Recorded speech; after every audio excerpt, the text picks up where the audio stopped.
Priscilla, 18 ans, est une jeune fille fragile. Elle vit entourée et protégée par sa famille à Estagel, un petit village du sud de la France. Elle est toujours gaie, elle est toujours pétillante et tout le monde à Estagel l'a en affection. Dans ce village de 2000 habitants, le quotidien est plutôt calme. Mais ce 6 juillet 2019, une grande fête se prépare, le bal des pompiers. Priscilla se rend à la soirée, accompagnée de ses frères, mais ce qui devait être le plus beau jour de sa vie va virer au cauchemar. Le bal se déroule très bien et à partir d'1h30, on perd la trace de Priscilla. Les gendarmes sont dans Estagel, un habitant de la commune les prévient qu'ils viennent de faire une découverte absolument terrible. Le corps d'une jeune fille est là, dans ce cimetière, à demi dénudé, à côté d'une tombe.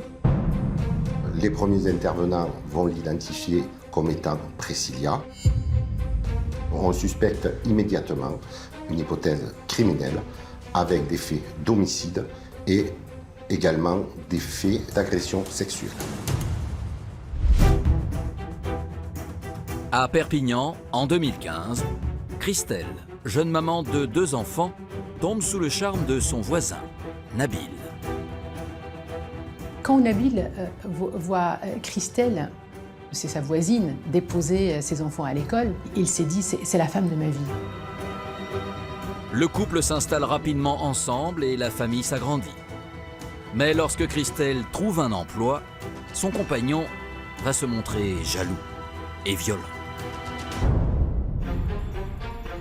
Il va devenir un homme de plus en plus possessif, mais une possessivité qui va finir par être obsessionnelle.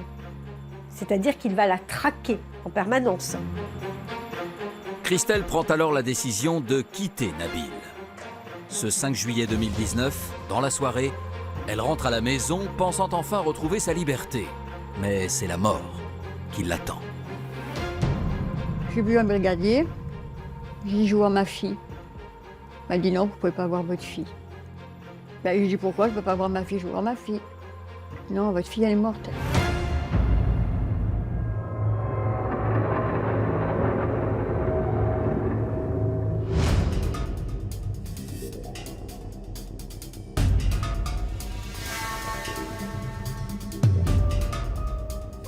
Dans la nuit du samedi au dimanche, à 3 h du matin, le centre opérationnel de la gendarmerie de Perpignan est avisé de la disparition d'une jeune fille sur la commune d'Estagel. Cette disparition est survenue juste après le bal des pompiers qui se déroulait sur la commune. C'est une fête de village qui a lieu dans le village où vit Priscilla et sa famille. C'est une fête d'été où il y a une animation, un bal, et Priscilla y va avec ses frères. Cette jeune fille est tout juste majeure, elle a 18 ans et elle présente un handicap. Elle est attardée mentale, malgré qu'elle ait 18 ans, elle a un âge mental qui est estimé à une 12aine d'années. À 1h30 du matin, ne trouvant plus Priscilla, ses frères sont très inquiets en raison effectivement de sa fragilité et de son innocence, puisqu'elle fait confiance à tout le monde et elle n'a absolument pas conscience du danger. Le bal étant terminé, les gens rentrant chez eux, ils interrogent toutes les personnes qu'ils croisent. Ils la recherchent un peu partout, pensant qu'elle va revenir. Ils tapent à toutes les portes, mais elle demeure introuvable, donc ils préviennent quand même les forces de l'ordre.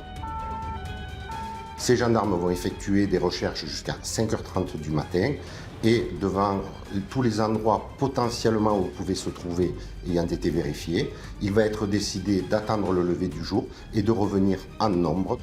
L'inquiétude ne cesse de croître jusqu'à l'annonce fatale.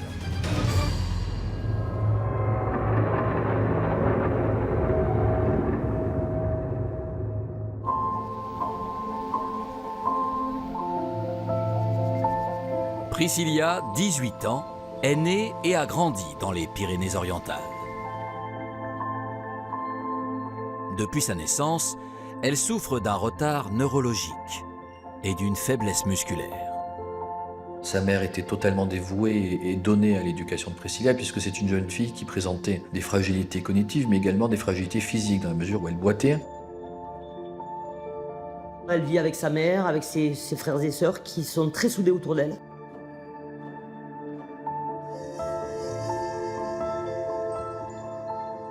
Qui s'occupent tous d'elle d'ailleurs, qui se relaient pour ne jamais la laisser seule en attendant qu'elle puisse intégrer un établissement spécialisé. C'était le centre et le pilier de cette famille.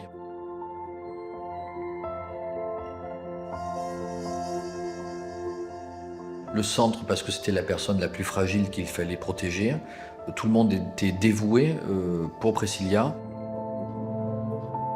Depuis plusieurs années, Priscilla n'est plus scolarisée et attend une place en institut médico-éducatif.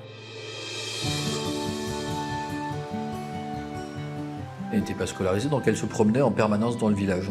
Elle jouait à la rivière, elle jouait avec des amis, elle allait au café dire bonjour à telle ou telle personne. C'est quelqu'un que tout le monde connaissait dans le village, parce qu'elle passait la majeure partie de ses journées à se promener dans le village, à pied, en vélo, en trottinette.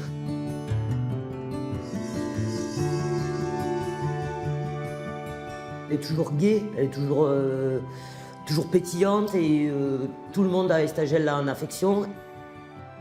Comme tous ces jeunes enfants ou adolescents souffrant de handicap, c'est quelqu'un qui se montrait affectueux et très attachant. Elle était naïve, influençable, gentille, souriante, fragile et vulnérable.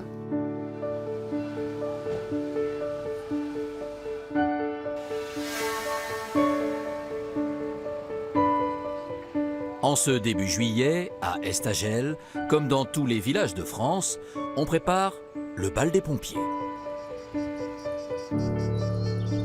Pour Priscilla, c'est une journée d'été heureuse, passée sous le soleil catalan. Ce jour-là était une journée tout à fait normale. Priscilla est partie avec des amis pour partager une grillade dans un petit village non loin d'Estagel. Ils se sont baignés dans la rivière. L'après-midi s'est passé comme ça, tranquillement et dans la bonne humeur. Il suffit d'imaginer ce que peut être un barbecue en plein été, au bord d'une rivière. L'endroit est plutôt bucolique et plutôt charmant. Donc une après-midi extrêmement heureuse. À la fin de cet après-midi au bord de la rivière, elle rentre chez elle, dîner avec sa famille. Et vers 22h, elle part donc au bal. C'est une soirée tout à fait normale, excepté qu'elle n'avait jamais eu l'autorisation d'aller au bal des pompiers, que c'est la première fois qu'elle y va. Sa maman n'est pas à Estagel, elle est à Perpignan pour une soirée. Et elle avait accepté que Priscilla sorte exceptionnellement sans elle. Il est un peu plus de 22h, lorsque Priscilla et ses frères arrivent sur la place du village où se tient le bal. Il y a des gens d'Estagel, il y a des pompiers, il y a des touristes aussi qui sont là dans la région, qui viennent partager ce moment avec les gens du cru. Et donc oui, il y avait plusieurs centaines de personnes sur la place du village. C'est une fête du village comme il en existe beaucoup en France.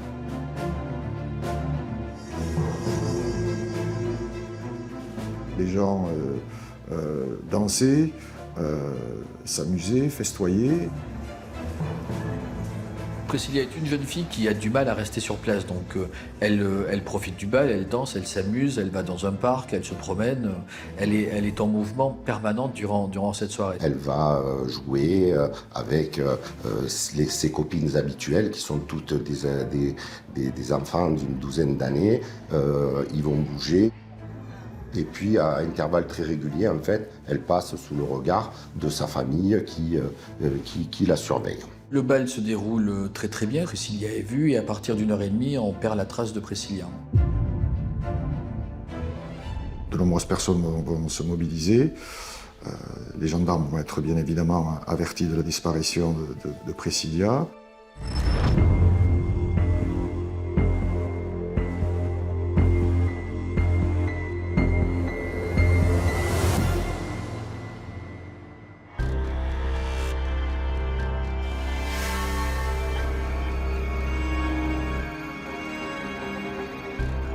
À Estagel, Priscilla, 18 ans, est portée disparue depuis la veille au soir. Les gendarmes reprennent les recherches et ratissent toute la ville. Les gendarmes sont dans Estagel, continuent leurs recherches pour retrouver Priscilla. Et c'est à ce moment-là qu'un habitant de la commune les prévient qu'ils viennent de faire une découverte absolument terrible. En allant se recueillir au cimetière communal, le corps d'une jeune fille est là, dans ce cimetière, à demi dénudé, à côté d'une tombe.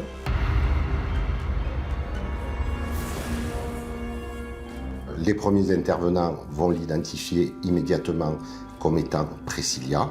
Ils vont l'identifier parce qu'ils ont une photo, ils ont une description physique et ils ont une tenue vestimentaire. On va de suite se rendre compte que Priscilla est dénudée sur la partie basse, qu'elle a le haut, elle a un t-shirt et une brassière qui ont été relevés. Le corps présente 6 plaies à l'arme blanche, à coups de couteau, au niveau de la gorge. On suspecte immédiatement une hypothèse criminelle avec des faits d'homicide et également des faits d'agression sexuelle. La famille de Priscilla est immédiatement informée de la terrible nouvelle. C'est un effondrement. D'abord parce qu'ils perdent la personne qu'ils aimaient sans doute le plus, la personne qui était la plus fragile et qui était le pilier de cette famille. Après ce choc, ils apprennent les conditions dans lesquelles elle est morte. Ça a été un deuxième choc terrifiant. Ce qu'il y a de terrible, c'est d'imaginer qu'effectivement, avant son décès, cette journée était peut-être l'une des plus belles journées qu'elle eût passées de sa vie. Sachant qu'elle venait d'apprendre, et ça il me semble que c'est important, qu'elle avait enfin reçu une réponse favorable pour être scolarisée en septembre. Donc c'était une joie pour elle, une joie pour sa famille, donc une journée particulièrement heureuse. Pour les 2000 habitants du village, c'est également le choc. Très rapidement, la nouvelle est connue de tout le village, non seulement parce qu'il y a eu un déplacement des forces de l'ordre très conséquent, que c'est un petit village, que l'affaire a été très rapidement médiatisée au regard des circonstances de ce crime. C'est quand même un crime assez sordide.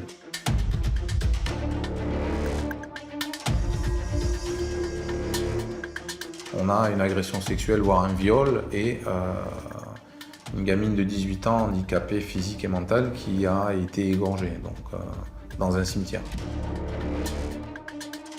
Donc il y a une psychose qui s'installe très rapidement. De qui s'agit-il? Est-ce que quelqu'un du village a pu commettre quelque chose d'aussi grave? Est-ce que c'est quelqu'un de passage? Toutes les questions se posent.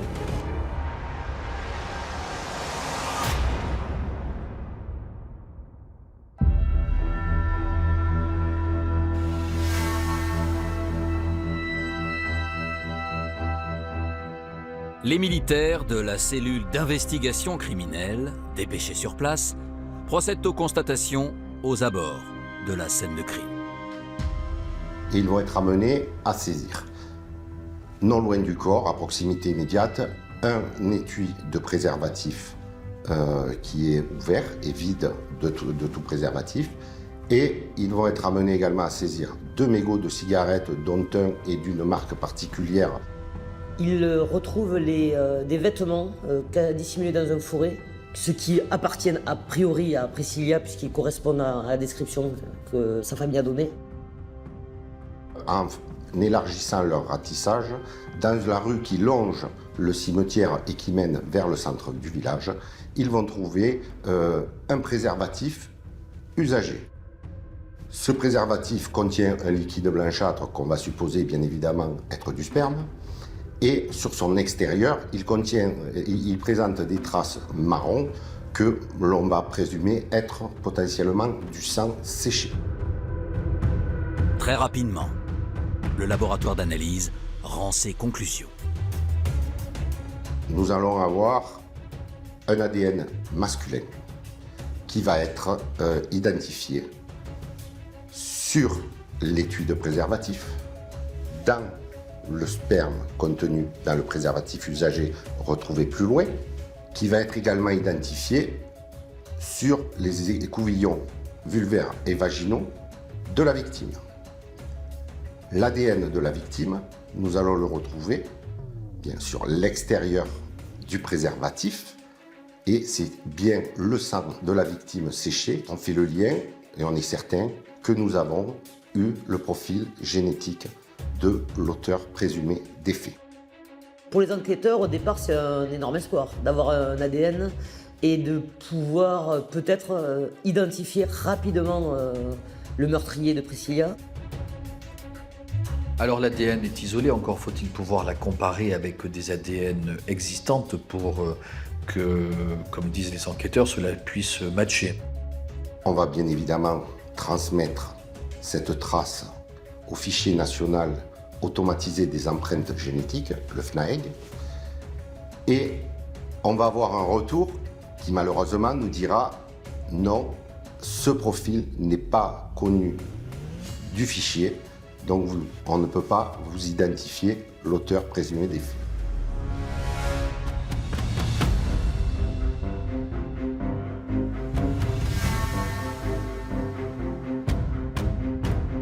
Une semaine après le meurtre de la jeune fille, les résultats de l'autopsie tombent et vont confirmer à quel point Priscilla a été violentée cette nuit-là.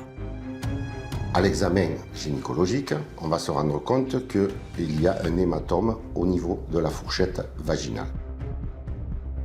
Cet hématome, il est caractéristique d'une agression à caractère sexuel. Priscilla présente des traces d'hématome et d'abrasion, ce qui veut dire qu'elle a été saisie et qu'elle a été traînée. Les causes de la mort de Priscilla sont incontestablement liées aux nombreux coups de couteau 6 qu'elle a reçus au niveau de la gorge. Le décès, en conclusion, sera consécutif à ce qu'on appelle une embolie gazeuse. C'est-à-dire que le trou occasionné au niveau de la jugulaire, lorsque le corps va être déplacé, de l'air va rentrer dans le système circulatoire et tout simplement, le cœur va s'arrêter. Dans la région, tous les effectifs sont en alerte. Le directeur d'enquête se donne 3 mois pour trouver le meurtrier de Priscilla.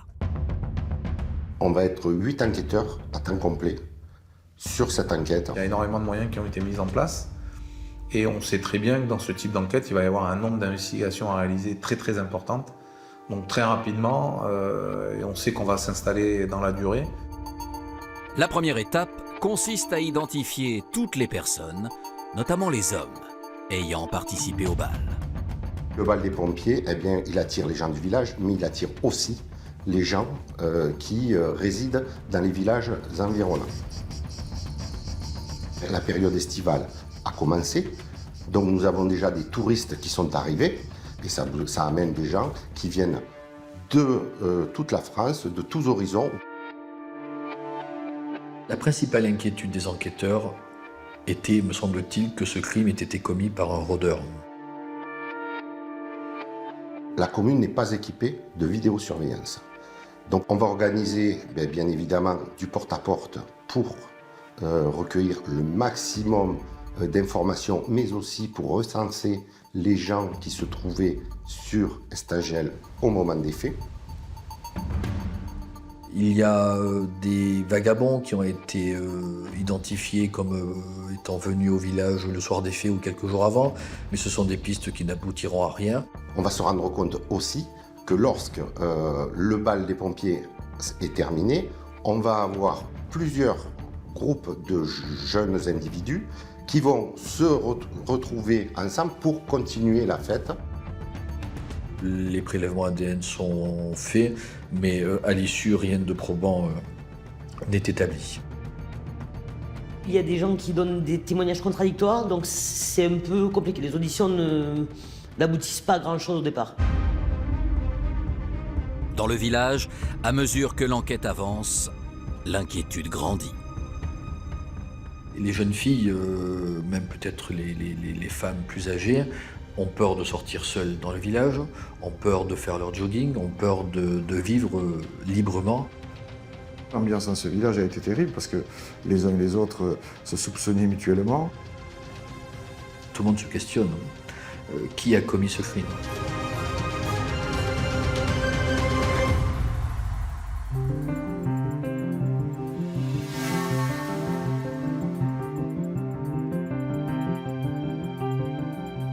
Alors que les gendarmes n'ont aucun suspect potentiel, une équipe d'experts est appelée en renfort. On a potentiellement quelqu'un de dangereux qui peut renouveler les faits et il nous faut agir rapidement. On va faire appel au département des sciences du comportement de la gendarmerie, les profilers. À la simple analyse des constatations matérielles, il s'agirait de quelqu'un de jeune, de marginal, d'inexpérimenté. L'auteur a agi avec une certaine précipitation, un certain désordre. C'est quelqu'un qui connaît bien le village, qui connaît bien le cimetière et qui probablement connaît Priscilla. Toutes les personnes fréquentant le cimetière, et notamment les employés municipaux, vont être auditionnées, on va prélever leur ADN. Mais là non plus, on ne trouvera pas une piste qui mènera au meurtrier.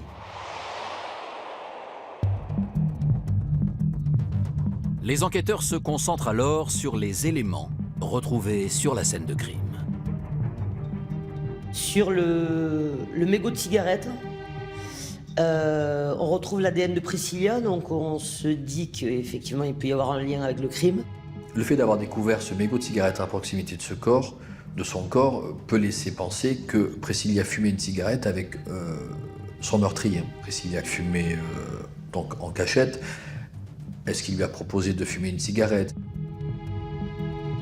Et les enquêteurs, à ce moment-là, vont étudier notamment les fumeurs de la marque de ces cigarettes dans le secteur, vont faire le tour des buralistes. Et on est arrivé sur plusieurs personnes qui ont elles aussi été contactées, qui ont été prélevées et effectivement leur ADN les a disculpés. Des recherches sont également menées sur le distributeur d'où provient le préservatif retrouvé. On a un numéro de lot et on va se rendre compte que 500 préservatifs ont été donnés à l'antenne des restos du cœur de la commune de Mory, commune dont dépend Estagel. Les enquêteurs procèdent par la technique de l'entonnoir, c'est-à-dire que petit à petit, ils affinent leur recherche et excluent de leur recherche des individus qui ne présentent aucun intérêt. Et ils aboutissent finalement à un nombre limité de jeunes hommes. Les investigations réalisées permettent de sortir une première shortlist d'une trentaine de personnes. Et parmi les profils soumis en priorité au prélèvement ADN, 2 jeunes hommes retiennent l'attention des enquêteurs. Ce sont 2 frères qui intéressent particulièrement les enquêteurs. Il y a une famille qui était un petit peu marginalisée dans la commune. C'était une famille monoparentale et que c'est la maman qui élevait les enfants. Il est clairement établi que la mère de ces 2 enfants met régulièrement à la porte ces 2 enfants, que ce sont des cas sociaux, une famille à problème. Il y a des gens dans le voisinage qui nous disent que les 2 frères, là, ils sont un peu bizarres et il y en a un qui traîne souvent autour du cimetière. Béatrice connaît bien la famille. Elle habite l'appartement mitoyen.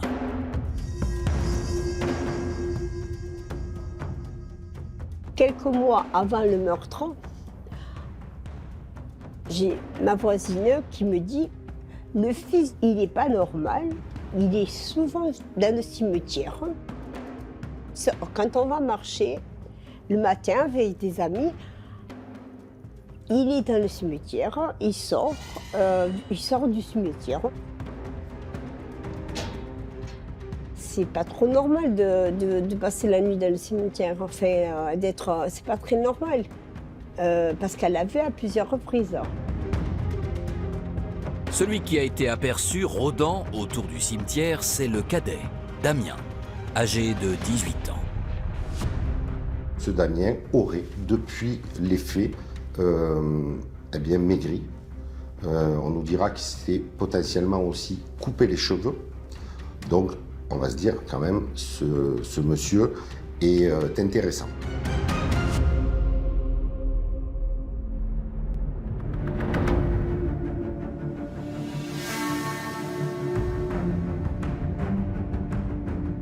Après avoir été vu à plusieurs reprises aux abords du cimetière, Damien est convoqué à la gendarmerie en tant que témoin.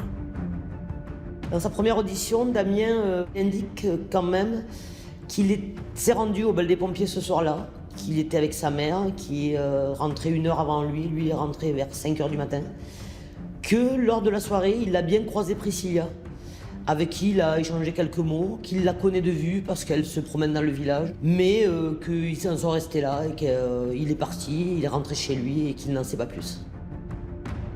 Et dans la chronologie des faits, on commence à comprendre que c'est probablement lui qui l'a croisé pour la dernière fois, qu'il a vu pour la dernière fois en vie.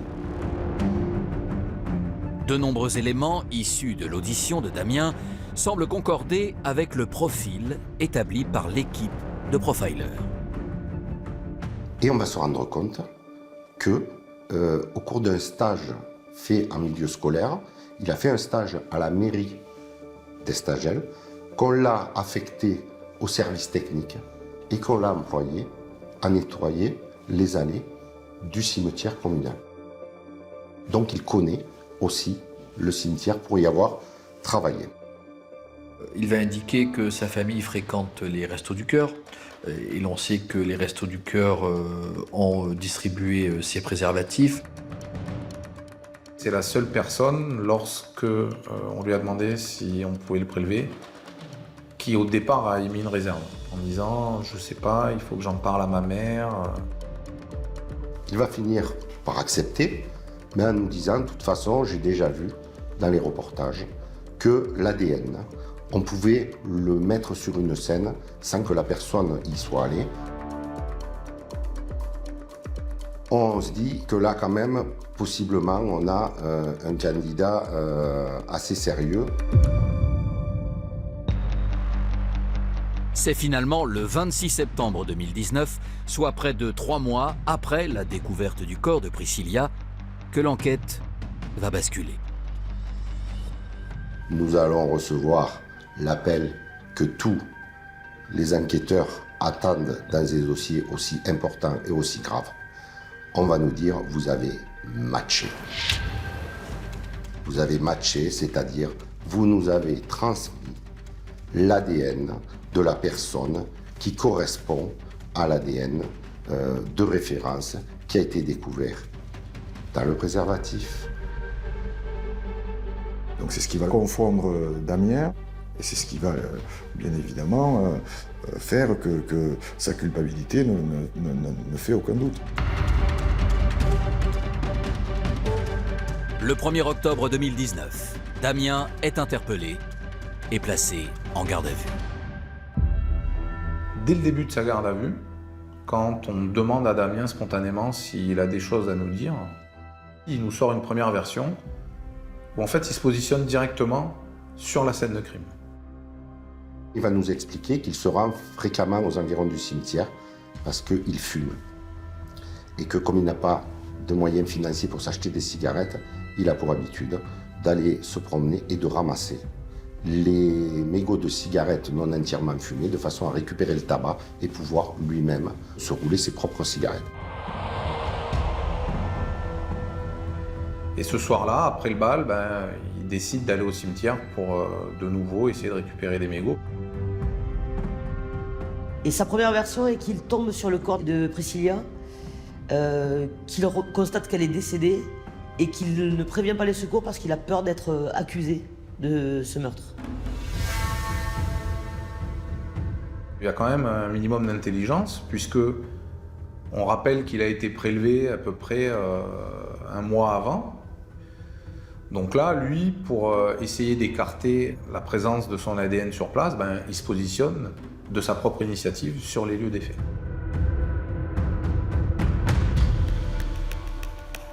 Mais quelques heures plus tard, face aux éléments à charge contre lui, Damien change de version. Et il va finir assez rapidement par reconnaître et assumer les faits qui lui sont reprochés et pardon pour l'expression, passer à table. Il a une retenue et il a du mal à dire « j'ai fait ci, j'ai fait ça ». Donc ce qu'on lui propose, puisque c'est lui à un moment donné, il dit « le corps a fait ci ». Le corps, en fait, il parle de son corps à lui, il parle de lui. Donc on lui propose de ne plus employer le jeu dans l'audition, mais d'utiliser le corps. Le jeune homme explique alors ce qui se serait passé ce soir du 6 juillet 2019. Il quitte le bal des pompiers, il rentre chez lui, il n'a pas de quoi fumer, donc il va aller chercher des mégots dans la rue. Il ramasse quelques mégots de cigarettes. Il croise Priscilla. Priscilla lui aurait fait une réflexion qu'il n'apprécie pas. Et là, il dit complètement disjoncté, péter les plombs et ne plus pouvoir se maîtriser. Donc là, il lui saute dessus. Il l'agresse physiquement en lui couvrant la bouche avec sa main pour pas qu'elle crie. Il l'entraîne dans le cimetière. Il l'aurait étranglée avec son avant-bras et elle aurait perdu connaissance. Il l'aurait projetée sur une tombe. Il l'aurait déshabillée, tenté de la violer.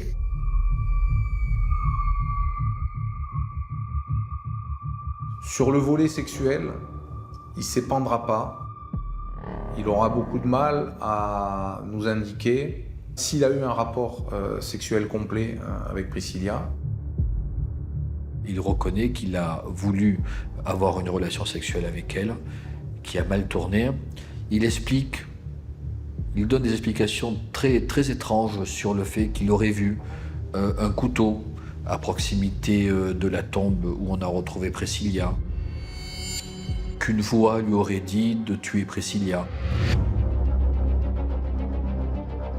Et là, il lui aurait asséné 6 coups de couteau à la gorge, avant de reprendre ses esprits et minutieusement, essayer de faire totalement disparaître ses traces, nettoyant le couteau, nettoyant la tombe, bougeant le corps, remettant le corps sur la tombe et prenant la fuite en jetant son arme dans un terrain en friche. Après les faits, il rentre chez lui, le pantalon plus ou moins correctement mis. Il ne se souvient pas s'il avait le caleçon, s'il portait le préservatif encore une fois. Il rentre chez lui, presque normalement. Il expliquera qu'il est presque soulagé quand on l'a arrêté, puisqu'il craignait de commettre pire. Ce qui pose quand même une question quant à l'avenir de ce jeune homme, parce que pire que ce qu'il venait de commettre, on s'inquiète. Le 3 octobre 2019, Damien est mis en examen, des chefs de viol et meurtre sur personnes vulnérables, et placé en détention provisoire. La nouvelle fait vite le tour du village d'Estagel. Béatrice, sa voisine, se souvient du jour où Damien l'avait accompagnée au rassemblement en hommage à Priscilla, le 14 juillet. J'ai voulu acheter une rose pour la petite et c'est Damien qui m'a conduit avec le fauteuil roulant. Je suis passée chez le fleuriste, j'ai pris une rose et Damien toujours me poussait avec le fauteuil. Et même il rigolait parce qu'il a failli me faire tomber. J'ai dit oh, doucement, hein, bon. Et puis on est allé déposer la rose devant sa maison comme tous les autres ont fait. Et c'est lui qui l'a déposée. Donc moi je pensais, franchement je pensais pas que ça pouvait être lui.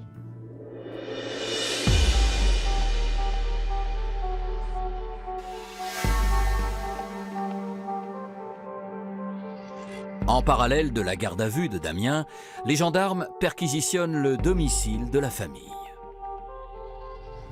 On pénètre dans la maison et là on s'aperçoit que c'est un domicile dont l'hygiène est très très basse. On a des déjections d'animaux un peu partout dans la maison. Dans la chambre de Damien même, il dort sur un matelas à même le sol, avec de nombreuses déjections animales tout autour de son lit. On sent que la famille est très pauvre et qu'on est dans un milieu social très bas.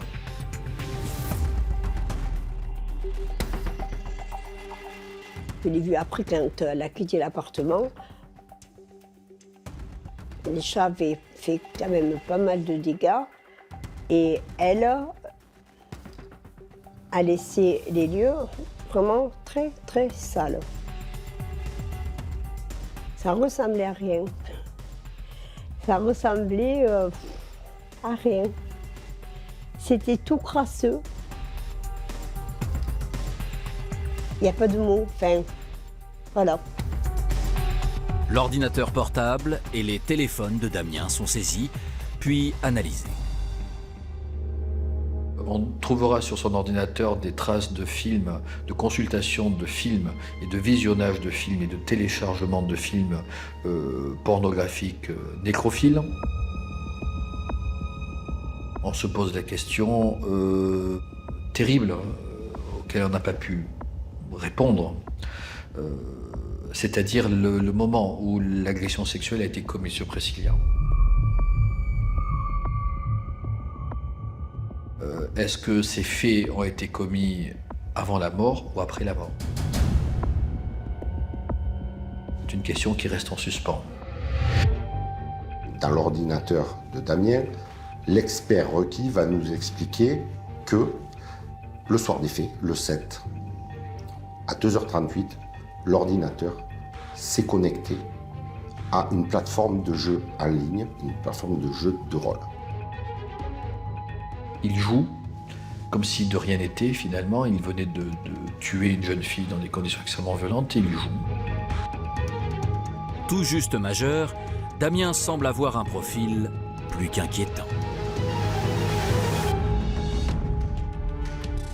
Ses parents ont divorcé assez tôt. Son papa s'est très peu occupé de lui, il le voyait simplement pour les vacances.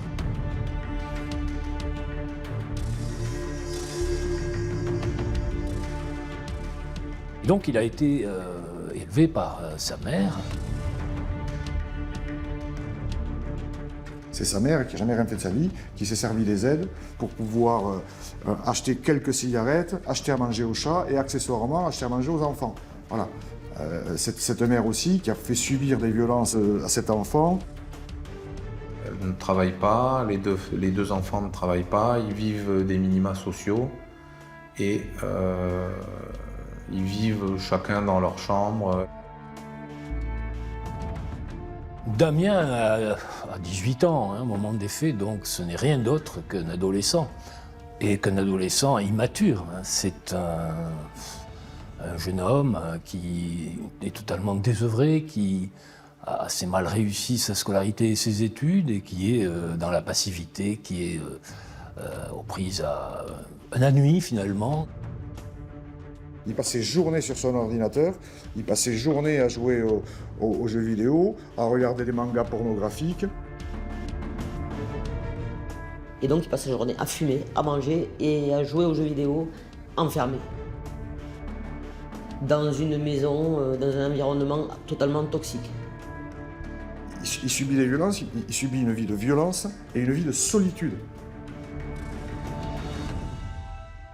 Moi, cette affaire, elle m'a marqué. Okay, hein? Pour un avocat, c'est pas une affaire qui est neutre, ça. C'est un drame terrible. Vous avez un jeune de 18 ans et demi qui est fracassé, qui a une enfance fracassée, qui va commettre un crime terrible sur une enfant qui était pleine de vie. Une chose est certaine, c'est que personne n'avait décelé la potentielle dangerosité ou la potentielle violence de Damien.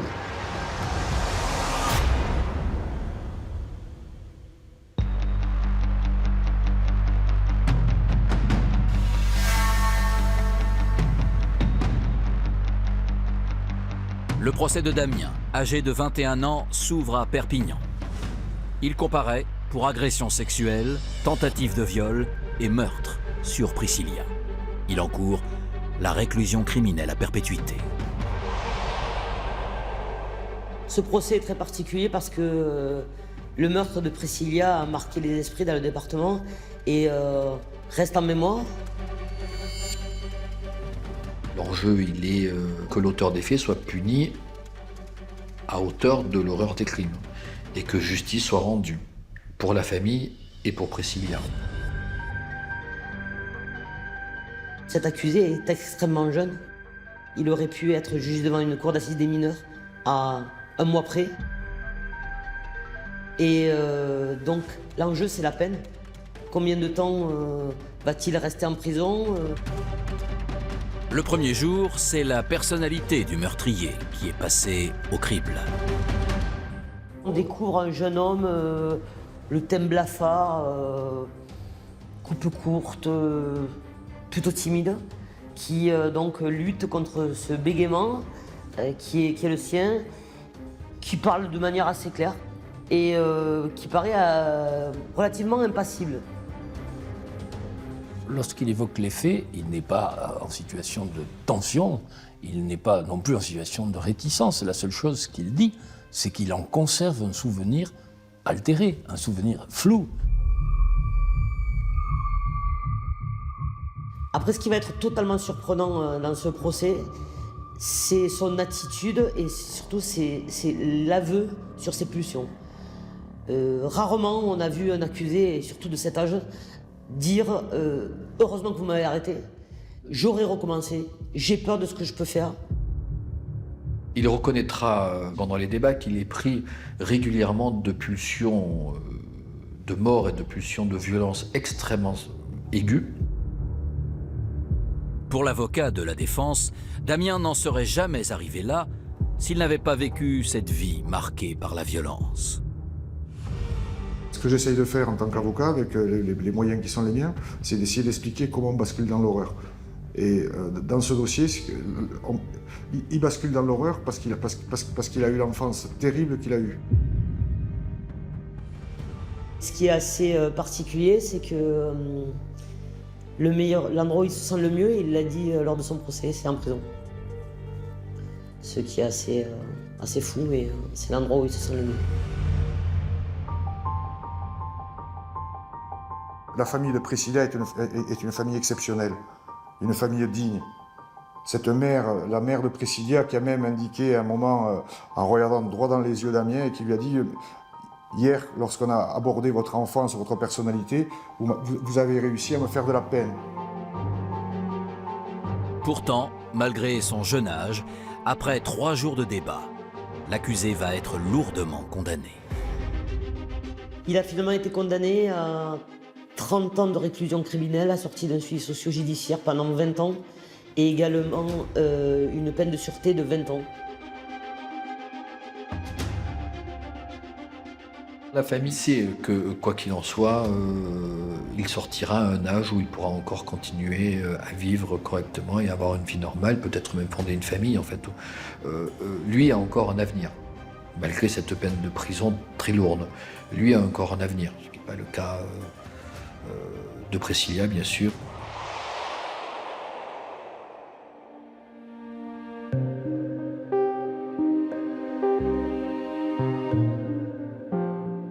Trois ans et demi après la mort de Priscilla, son visage est toujours présent dans les esprits des habitants d'Estagel. La mère de Priscilla va au cimetière quasiment tous les jours et il y a une situation terrible parce qu'elle se recueille à proximité du lieu où elle a été tuée.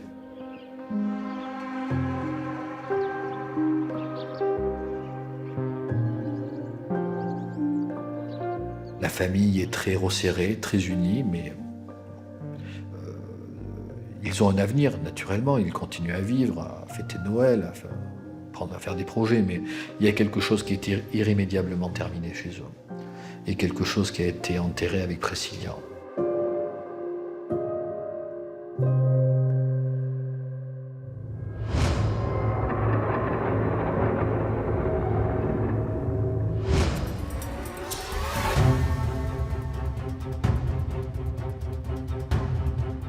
Le 5 juillet 2019, on est le soir et les policiers sont appelés pour un fait qui s'est produit pas très loin du centre-ville de Perpignan. La personne qui passe cet appel, c'est un résident suite à des cris qui proviennent d'un appartement situé à un premier étage dans une résidence.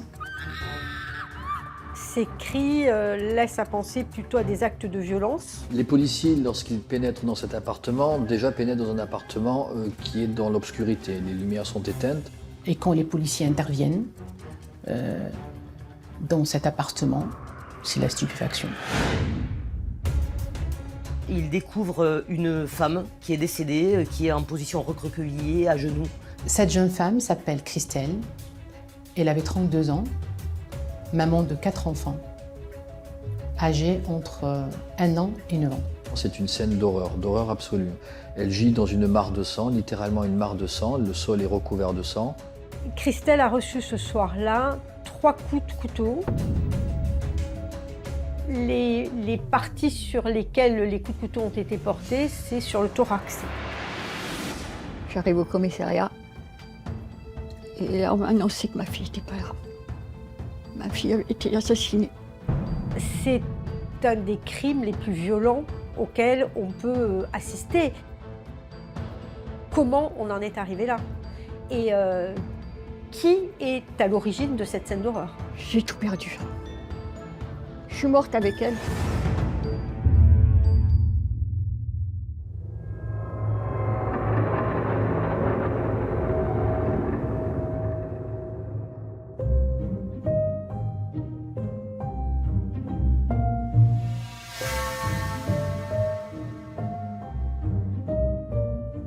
Christelle est née en 1987 sur la Côte d'Azur. C'est une petite fille choyée par ses parents. Avec ses cheveux bruns et ses grands yeux, elle déborde d'énergie. Ah, c'est mon bijou. Avec son père, c'était notre bouchon, on l'appelait.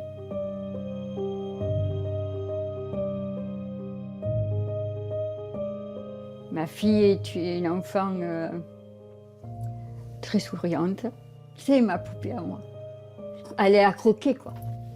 En gros, c'est l'enfant que j'attendais. J'ai eu 2 garçons, 2 beaux garçons d'ailleurs, et j'ai eu ma fille. Ça se passait bien avec ma sœur.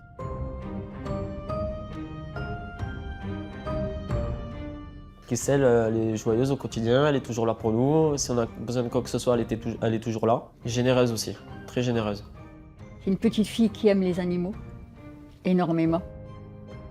Elle trouve un animal, elle ramène à la maison. À la maison, c'était l'Arche de Noé. Parce qu'il était un chien dans la rue, elle nous le ramenait. Ça, c'est Christelle.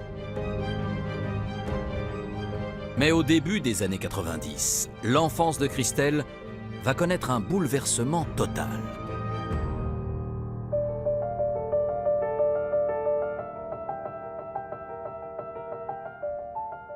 Son enfance est marquée par le divorce de ses parents, qui vont effectivement se séparer alors qu'elle est encore toute petite. Après, de là, je suis partie à Perpignan. Je suis venue à Perpignan, je suis née à Perpignan, donc je suis revenue aux sources. Et je voulais que mes enfants grandissent à Perpignan. Voilà, on est arrivé à Perpignan en 99. Il n'y avait pas de problème au niveau des études avec Christelle. Très studieuse, consciencieuse, franchement, elle rentrait de l'école, elle se mettait au devoir, il n'y avait rien à dire. Au lycée, elle a préparé un BEP de comptabilité qu'elle a réussi avec mention. Et elle fait des cours par correspondance pour être vétérinaire. Car ça a toujours été sa passion. C'était son rêve. Les animaux, les soigner, Je vous dis, c'est une Brigitte Bardot. Le sentiment qu'on a, c'est que c'est une jeune fille qui est volontaire. Volontaire pour s'installer, pour finaliser ses études, pour ensuite pouvoir travailler.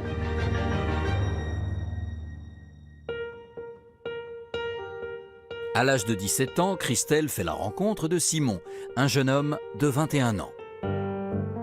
Très vite, cette relation va faire basculer la jeune adolescente dans le monde adulte. Elle a connu Simon par l'intermédiaire de son frère Damien. Parce que Simon était un ami de Damien. Et Simon venait souvent à la maison. Christelle va va être enceinte très jeune, à 17 ans. Christelle n'a pas eu un seul doute sur la volonté de garder cet enfant et de rentrer dans cette vie de femme et de construire cette vie de femme. C'était une petite fille assez rêveuse, donc pour elle, c'est dit l'enfant, la famille, on enclenche. Bon, moi j'ai vu la galère.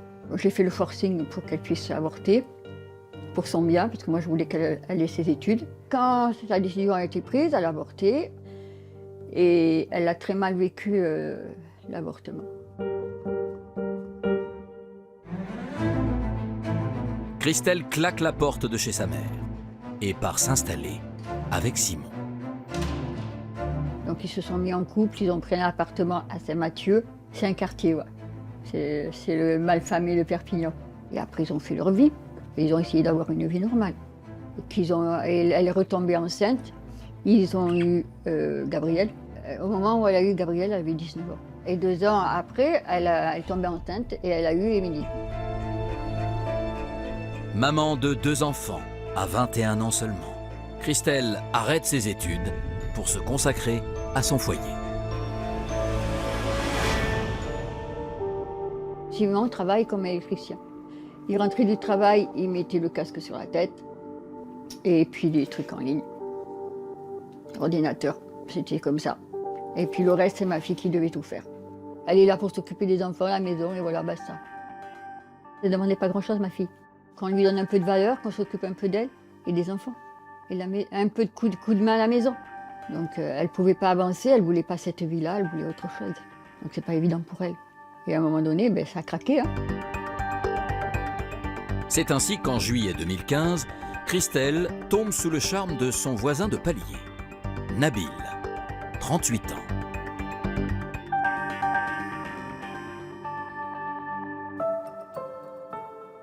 Il est grand, il doit faire 1m90 à peu près, musclé, costaud.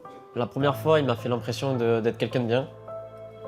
L'impression d'être sympa, gentil. C'est d'abord un très beau garçon qui lui a plu, peut-être, et par rapport à cette différence d'âge, puisqu'il y a 10 ans d'écart entre eux, à une époque où Christelle est encore très jeune. Nabil avait décidé de quitter la région d'Amiens pour refaire sa vie.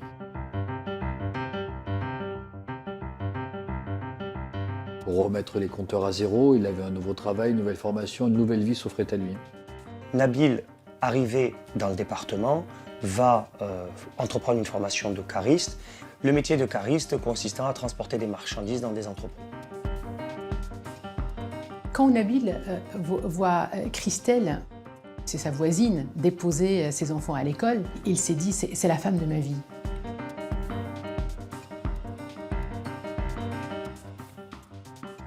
C'est avec elle que je vais finir ma vie, c'est avec elle que je vais passer le reste de ma vie. Au mois de juillet 2015, Nabil est lui-même en couple. Et puis de fil en aiguille, ils sont devenus amants. C'était un chevalier sur un cheval blanc qui arrivait. À Christelle, il lui a vendu énormément de rêves. Il lui a fait voir la vie autrement. Il lui a donné beaucoup d'importance à ma fille. Petit à petit, il lui montrait autre chose que ce qu'elle vivait avec Simon. Et à ses yeux, elle était le rayon de soleil, elle était sa pierre précieuse. Et ils ont commencé une histoire d'amour très rapidement. Dans un premier temps, une histoire d'amour tenue secrète. Et petit à petit, ils ont fait le choix de vivre au grand jour leur histoire d'amour et de quitter leurs conjoints respectifs.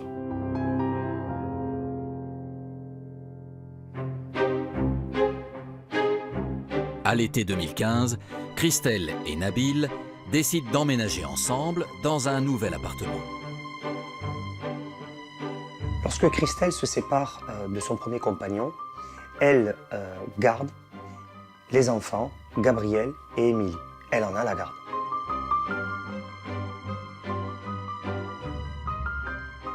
Nabil accepte Christelle dans toutes ses conditions. Christelle est transparente et il décide de l'accepter comme elle est. Il épouse le rôle de beau-père des 2 enfants issus du premier lit de Christelle. Ma fille est très contente. Quand elle a vu son appartement, elle est venue me chercher. Elle m'a montré son appartement, elle a commencé à me montrer, là je mets le salon là, je mets la chambre des enfants là. En 2016, le couple accueille un petit garçon, suivi de près d'une petite sœur. Christelle a 2 enfants, Nabil et Christelle ont 2 enfants, donc ils se retrouvent très rapidement dans un appartement à 6 personnes, un appartement de taille moyenne. Dans cet appartement, c'est un peu une vie de briques et de broc.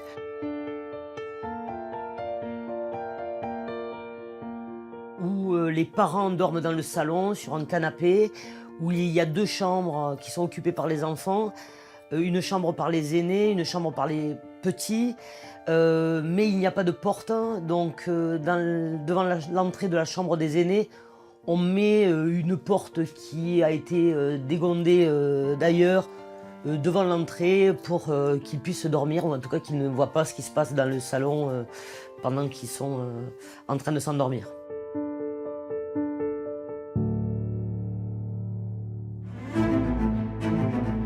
Avec 4 enfants à charge et le seul salaire de Nabil comme revenu, la famille parvient péniblement à joindre les 2 bouts. À ce moment-là, Nabil enchaîne les petits boulots. Il est livreur dans une société de livraison. Et Christelle est maman au foyer. Elle s'occupe de ses 4 enfants. Cette famille vit des allocations familiales la majorité du temps parce que les petits boulots que Nabil enchaîne ne leur procurent pas un revenu important. Les fins de mois étaient très difficiles. Elle venait souvent à la maison, maman, t'as pas du lait, maman. Moi, je faisais les courses le soir parce qu'ils n'avaient rien, quoi. Alors de cette fragilité va suivre une certaine précarité dans la mesure où Nabil va perdre son emploi. Et il devait rechercher un autre travail. D'ailleurs, Christelle n'arrêtait pas de l'encourager à retrouver un emploi, et ce qu'il ne faisait pas d'ailleurs. Régulièrement, c'était un sujet de dispute entre eux, parce que Christelle lui reprochait de justement ne pas chercher d'emploi et rester là à ne rien faire dans l'appartement. La situation du couple est très mauvaise. C'est là que j'ai demandé à ma fille qu'est-ce qu'ils comptaient faire tous les 2. Et j'ai dit à ma fille que ça ne pouvait plus durer. Donc de là, j'ai fait rentrer ma fille, où moi je travaillais dans une entreprise de nettoyage. Christelle est femme de ménage, se lève à 4 h du matin. Elle fait des horaires de fou. Elle se bat pour ses enfants, pour son couple, parce qu'elle voulait que ça marche. Mais rapidement, Nabil va se révéler jaloux. Christelle, à partir du moment où elle trouve un emploi, évidemment, elle se fait un peu plus coquette parce qu'elle voit du monde, même si c'est un emploi de femme de ménage. Elle tient à être à l'extérieur impeccable, comme elle l'est toujours d'ailleurs. Et lui, il ne supporte pas. Et à partir de ce moment-là, commencent les soupçons. Et il a l'impression qu'elle va avoir des hommes, alors qu'elle se rend à son travail, mais à partir du moment où elle a un travail, c'est qu'elle le trompe. On est dans une forme de paranoïa dans le comportement de Nabil. Il va devenir un homme de plus en plus possessif, mais une possessivité qui va finir par être obsessionnelle. C'est-à-dire qu'il va la traquer en permanence. Elle devait même faire une espèce de reddition des comptes, c'est-à-dire lui donner son téléphone portable. Il devait surveiller, contrôler sa vie. Nabil cherche des preuves. Et en juin 2019, ses soupçons d'adultère vont se confirmer. Les soupçons d'infidélité de Christelle ont été confirmés par les déclarations des enfants de Christelle. Ils disent à Nabil que maman a un amoureux et que Christelle a fait un bisou à un certain monsieur qui s'appelle Daniel. Daniel a 5 ans de plus que Christelle. Il la connaît depuis qu'ils sont jeunes, depuis qu'ils ont 14 ans. Et avec cette amie, va se nouer une relation, au départ amicale, ensuite affectueuse, et finalement une relation qui va, on peut le dire, commencer à être une relation amoureuse.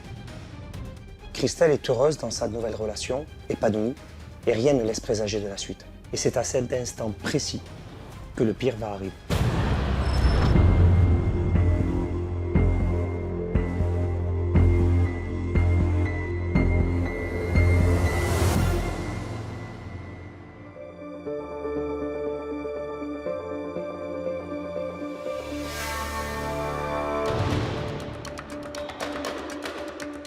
Après la découverte du corps de Christelle, les policiers poursuivent leurs fouilles dans l'appartement, loin de se douter de ce qu'ils vont y découvrir.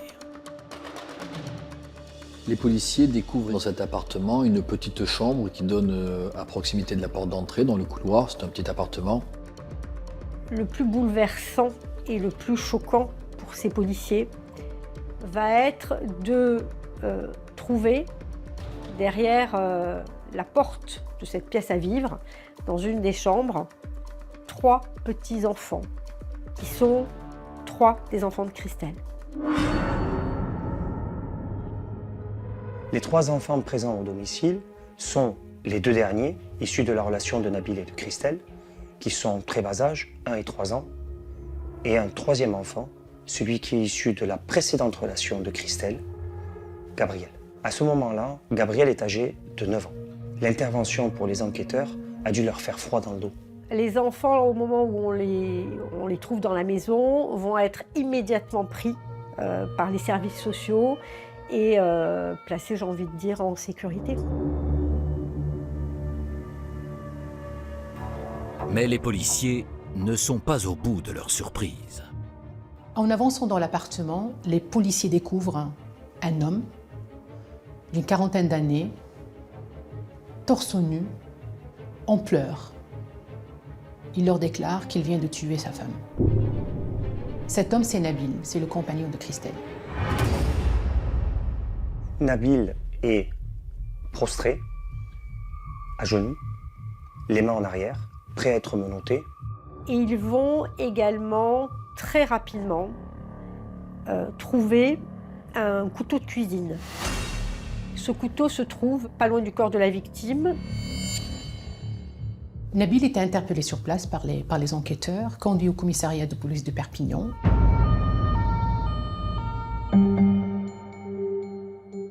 Ce 5 juillet 2019, peu avant minuit, la mère de Christelle est convoquée au commissariat.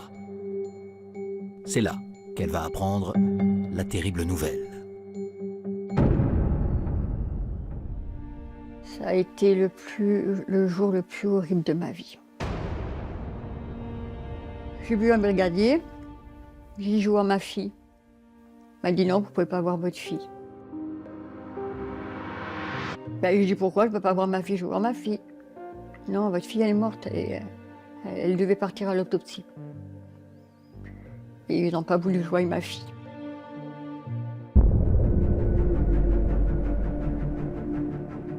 Alors que le corps de Christelle est autopsié, Nabil, lui, est entendu par les enquêteurs. Les policiers vont procéder au premier test. Effectivement, ils vont faire une constatation de ce que Nabil, à ce moment-là, est très alcoolisé, puisqu'ils vont pouvoir relever un taux de 2 grammes d'alcoolémie dans son sang, ce qui est un taux extrêmement important et qui démontre qu'il avait consommé beaucoup d'alcool à ce moment-là. Nabil reconnaît ce soir-là avoir consommé au moins 6 grandes canettes de bière. Il est un alcoolique habituel et un consommateur de stupéfiants, cannabis et même des drogues plus fortes comme la cocaïne. Progressivement, le taux d'alcoolémie, l'état d'ébriété de Nabil diminue au cours de la garde à vue. Il reprend ses esprits. Il indique qu'il n'avait pas eu l'intention de tuer Christelle. En disant cela, il dit, sans le comprendre réellement, qu'il n'en avait pas eu l'intention avant les faits. Donc il conteste avec ses mots la moindre préméditation, mais il conteste également l'intention criminelle.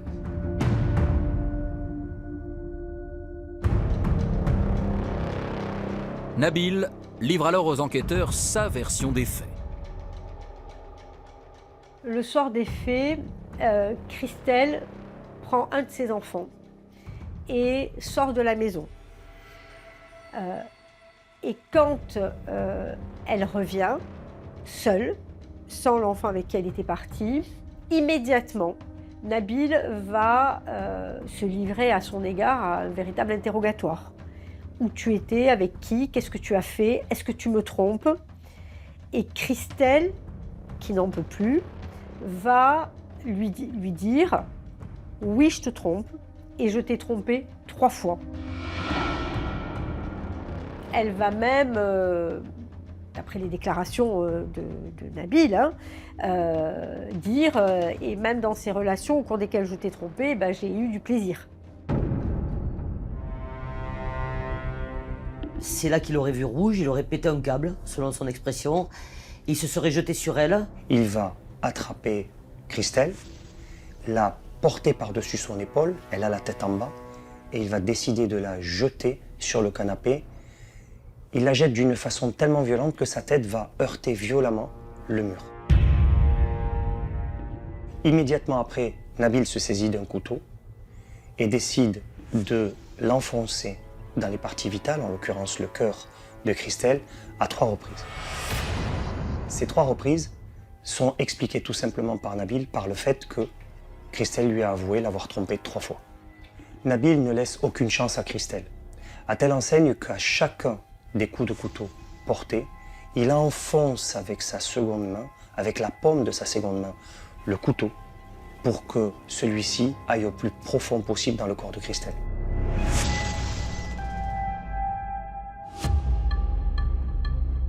Les policiers examinent attentivement le passé de Nabil et découvrent qu'il possède un casier judiciaire.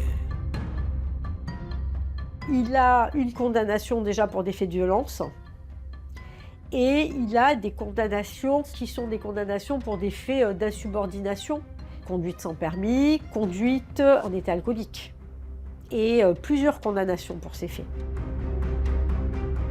Interrogé sur son comportement, ses ex-compagnes relatent des faits inquiétants.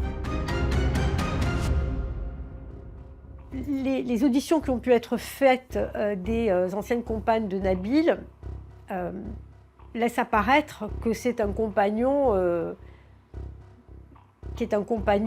violent lorsque elles vont refuser de se donner à lui ou lorsque elles vont sortir et qu'il va considérer qu'elles sont peut-être trop bien habillées, qu'il va avoir un soupçon qu'elle pourrait le tromper, il va imposer des actes de violence d'une particulière inhumanité.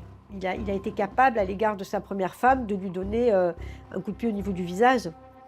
Et avec la deuxième, il a été capable de lui imposer dans des conditions particulièrement brutales et inhumaines des rapports non consentis et des relations qui étaient particulièrement cruelles. Tout comme les ex-compagnes de Nabil, Christelle aurait-elle aussi subi des violences. C'est-à-dire que Nabil n'hésite pas à humilier Christelle devant leurs amis. C'est-à-dire de la violence verbale, des humiliations régulières, des insultes régulières. Nabil essaye de lui faire comprendre que c'est tout simplement sa chose et qu'elle doit s'exécuter selon ses propres volontés à lui. Et c'est lui qui allait dicter son train de vie, ce que devait faire Christelle. Et la voisine, elle a dit à ma fille, mais pourquoi tu te laisses parler comme ça? Ma fille, tranquille, avec un grand sourire, elle lui a sorti, c'est le père de mes enfants. Qu'est-ce que vous vouliez dire à ça? Selon le frère de Christelle, Nabil s'en serait même pris aux enfants de la première union, Gabriel et Émilie. Avec Gabriel et Émilie, j'étais souvent avec eux. Chaque fois, Nabil il s'amusait à menacer les petits. Oui, je vais crever votre père. Vous rabaissez plus bas que terre. Il se foutait de notre gueule. Et quand on mangeait à chaque fois à table, s'il y en a une qui finissait pas, c'était des tartes derrière la gueule. Les violences physiques sur les enfants sont allées jusqu'à ce qu'on retrouve des traces de coups sur leur corps.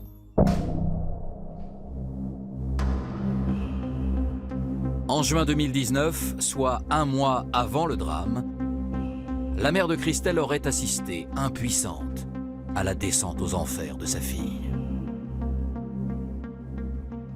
Il a tapé, il a complètement défiguré. C'était plus mon bijou que j'avais en face.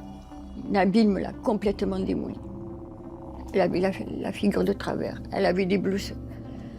Elle a dégusté ma fille. Et ma fille, elle aimait. Elle ne peut pas quitter Nabil, c'est pas possible, elle aime trop. Elle n'a jamais porté plainte, ma fille.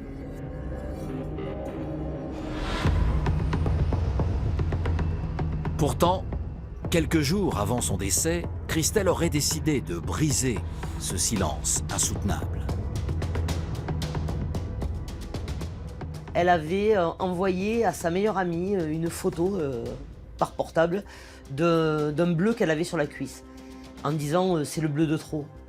C'est la première fois que Christelle montrait ouvertement les violences qu'elle subissait, et peut-être que c'était un appel à l'aide finalement.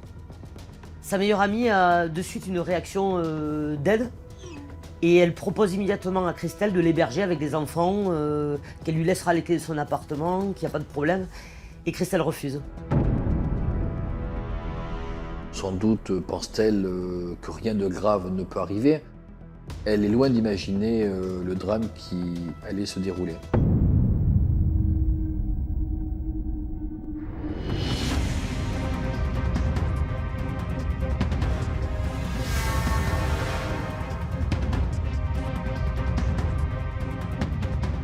Au commissariat, les auditions s'enchaînent dans l'entourage de Christelle. Les policiers entendent Daniel, son amant. Ils retracent les dernières heures vécues par la jeune femme.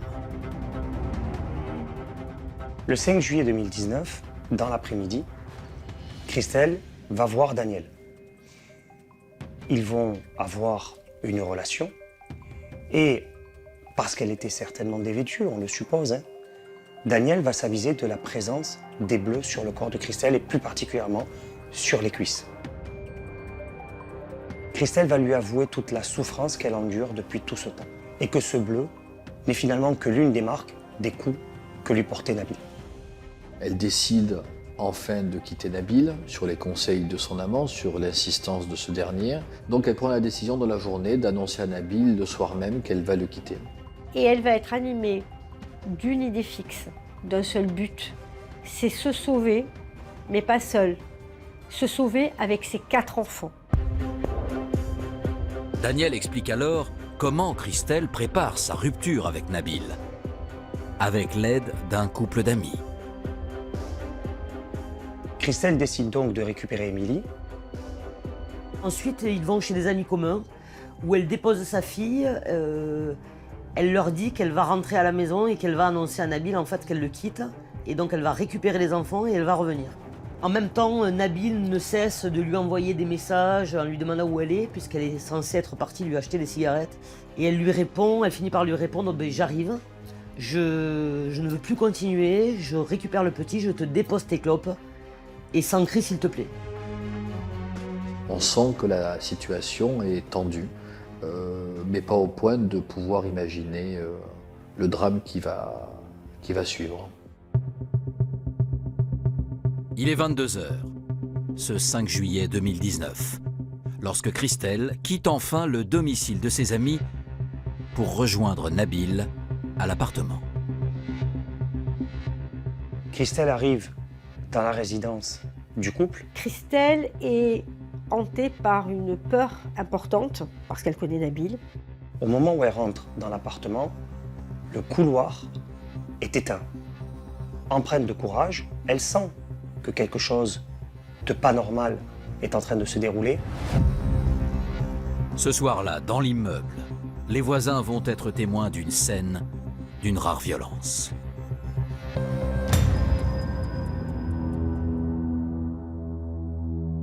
Les voisins entendent 3 bruits sourds.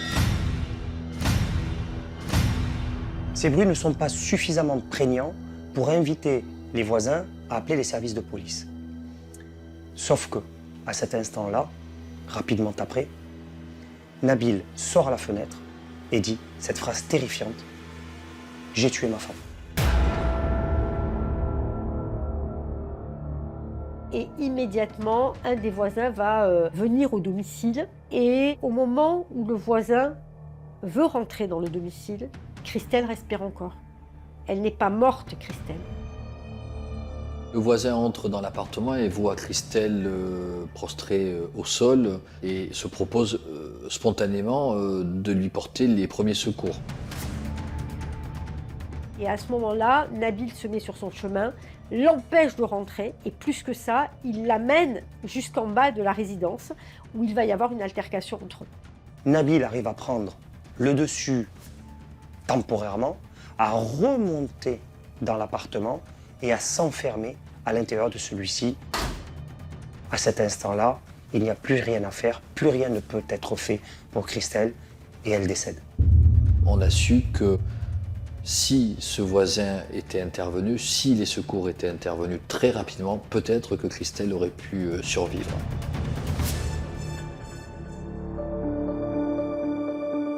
Les policiers comprennent alors que Nabil a prémédité son geste. Et le fils aîné de Christelle, Gabriel, va le leur confirmer.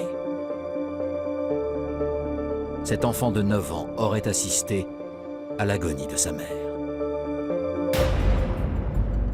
Alors même que Christelle n'est pas encore rentrée au domicile, Nabil va dire à l'enfant Gabriel, « Ta mère, je vais la tuer, je te le promets. » Il dit que ce soir-là, il voit Nabil éteindre la lumière du couloir.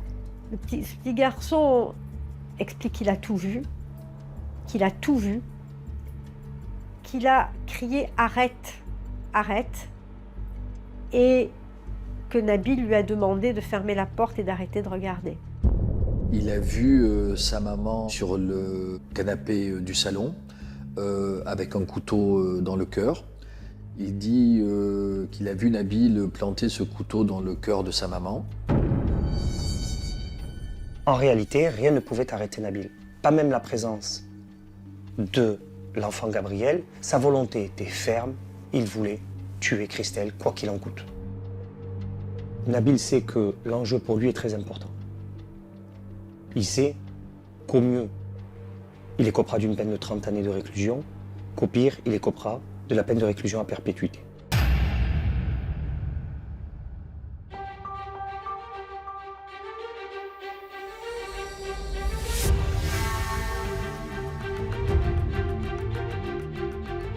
Le 8 mars 2022, le procès de Nabil s'ouvre devant les assises des Pyrénées-Orientales pour le meurtre de Christelle. C'est un moment très attendu par les habitants. Ce procès a été précédé d'une mobilisation, de manifestations qui ont été faites sous forme de marche blanche. Et il y a eu des centaines de personnes qui ont manifesté dans les rues de Perpignan, mais de manière plus générale dans le département, pour se lever contre ces femmes qui partent dans des conditions aussi monstrueuses. Ça a touché les Perpignanais parce qu'il y a eu beaucoup de cas similaires, comme ma fille. Les plaintes, elles ont commencé à venir, là ça a bougé. Et je pense que ces filles-là se sont dit, on ne veut pas finir comme Christelle, quoi.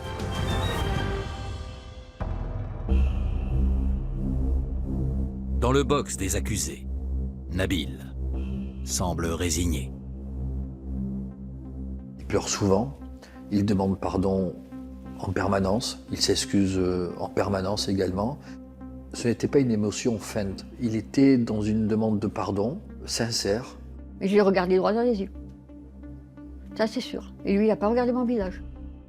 Parce qu'il a fait que pleurnicher, essayer d'intimider tout le monde. Mais je vous dis, ça a été du théâtre. Moi, j'avais envie de lui taper dessus.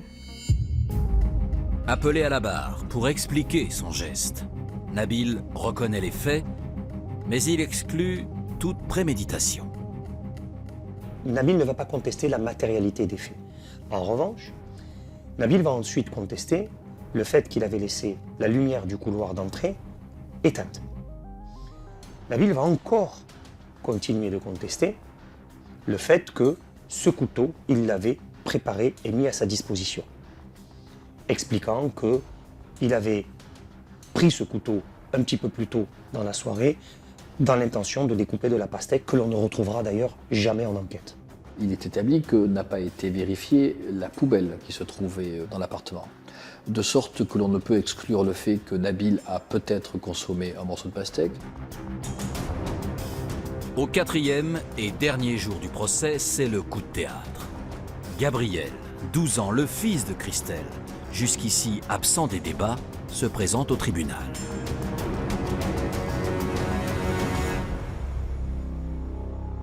Gabriel, au procès, c'était pas sa place. Il avait assez subi comme ça. Après, ben, je l'ai senti très fort. Il est comme sa mère, il est très fort. Gabriel est bouleversant en ce sens où il s'en veut. Et il a raconté que sa mère arrivait en bas de l'immeuble et que lui, il aurait voulu aller sur le balcon pour lui dire de ne pas venir, de ne pas monter. Et qu'il s'en veut à cause de ça, de ne pas avoir réussi à la prévenir. Parce qu'il lui savait qu'il allait s'en prendre à Christelle. Confrontés à la présence de Gabriel, les avocats de Nabil vont connaître l'une des plaidoiries les plus difficiles de toute leur carrière. Je vous laisse imaginer la difficulté qui fut la mienne de devoir plaider pour l'homme qui avait tué la mère de l'enfant qui me regardait. Sachant que chaque mot que j'allais dire était pour lui une insulte à la mémoire de sa mère. Chaque mot que j'allais proférer pour défendre cet homme allait être vécu par lui comme une offense. C'était pas facile d'en rajouter encore une couche et de donner plus de détails sur la vie intime de sa maman et de son beau-père. Ce face-à-face avec Gabriel, Nabil n'est pas près de l'oublier. L'accusé fait piteusement, profil bas. Nabil lui a demandé pardon, mais surtout lui a dit quelque chose qui, selon moi, sera utile à cet enfant plus tard. Il lui a dit je suis entièrement responsable de la mort de ta mère, ce n'est pas ta faute. Parce que cet enfant, peut-être, a-t-il vécu cela comme quelque chose dont il était en partie responsable, puisqu'il n'a pas pu intervenir pour sauver sa mère. Il a regardé, Nabil avait de la haine, hein. Il regardait l'assassin de sa mère. Et il ne pardonnera jamais. Hein. Il va vivre avec ça toute sa vie. C'est dur à porter pour un petit garçon. Je ne peux pas m'empêcher de continuer encore longtemps à avoir ce regard de ce petit garçon qui a vu autant de monstruosité. C'est un choc pour lui.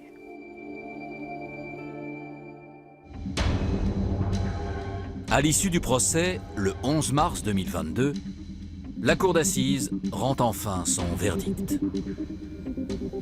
La cour d'assises, après avoir délibéré finalement assez rapidement, 1h30, 2 heures de délibéré, a déclaré Nabil coupable de l'ensemble des faits, c'est-à-dire du chef de meurtre sur concubin, l'a condamné à une peine de 30 années de réclusion criminelle et a prononcé par ailleurs le retrait de l'autorité parentale sur ses 2 enfants qu'il avait en commun avec Christelle. Non, je ne pardonne pas, non. Non, il est hors des questions. Je suis sortie de la salle, je lui ai dit non, je ne pardonne pas, non. Tu m'as tué ma fille, tu m'as tué mon bijou, tu m'as... Non.